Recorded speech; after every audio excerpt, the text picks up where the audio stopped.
ये कहानी है 1947-48 के उस दौर की जब आज़ादी के बाद भारत को एकजुट करना सबसे बड़ी चुनौती थी। 15 अगस्त 1947 को भारत आज़ाद हुआ, लेकिन देश पूरी तरह एक नहीं था। लगभग 565 रियासतों को ये विकल्प दिया गया था कि वे भारत या पाकिस्तान में शामिल हों या स्वतंत्र रहें। इन्हीं में से एक थी हैदराबाद रियासत, जिसके शासक थे निज़ाम। हैदराबाद एक बहुत बड़ा और समृद्ध क्षेत्र था जो भारत के बीचों बीच स्थित था, लेकिन निज़ाम भारत में शामिल नहीं होना चाहता था। वो अपनी अलग पहचान बनाए रखना चाहता था। इसी दौरान हैदराबाद में रज़ाकार नाम का एक उग्र संगठन सक्रिय हो गया, जिसने आम लोगों पर अत्याचार करना शुरू कर दिया। स्थिति धीरे धीरे बिगड़ती गई, कानून व्यवस्था कमजोर हो गई और हिंसा बढ़ने लगी। भारत सरकार के सामने ये एक गंभीर खतरा बन गया, क्योंकि देश के बीच में एक अलग और अस्थिर राज्य बना रहना सुरक्षित नहीं था।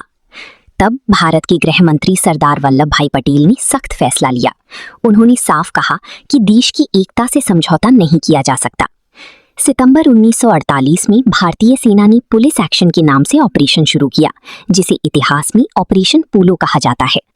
13 सितंबर 1948 को भारतीय सेना ने चारों दिशाओं से हैदराबाद में प्रवेश किया। रज़ाकारों और निज़ाम की सेना ने कुछ जगहों पर विरोध किया, लेकिन भारतीय सेना के सामने ज्यादा देर टिक नहीं पाई। सिर्फ 5 दिनों के अंदर 17 सितंबर 1948 को हैदराबाद ने आत्मसमर्पण कर दिया। हैदराबाद भारत में पूरी तरह शामिल हो गया। रज़ाकारों का अंत हुआ और हिंसा पर काबू पाया गया। भारत की एकता और मजबूत हुई।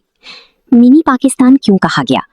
कुछ लोग उस समय हैदराबाद की स्थिति को मिनी पाकिस्तान कहने लगी थी, क्योंकि ये भारत के बीच में एक अलग सत्ता बन रहा था। वहां अस्थिरता और अलगाव की भावना बढ़ रही थी।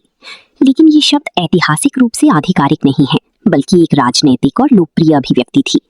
ये कहानी सिर्फ एक सैन्य कार्रवाई की नहीं है, बल्कि भारत की एकता और अखंडता की है। सरदार वल्लभ भाई पटेल के दृढ़ नेतृत्व और भारतीय सेना की तेज कार्रवाई ने देश को एक बड़ी चुनौती से बाहर निकाला। ये कहानी सिर्फ एक सैन्य कार्रवाई की नहीं है, बल्कि भारत की एकता और अखंडता की है। सरदार वल्लभ भाई पटेल की दृढ़ नेतृत्व और भारतीय सेना की तेज कार्रवाई ने देश को एक बड़ी चुनौती से बाहर निकाला।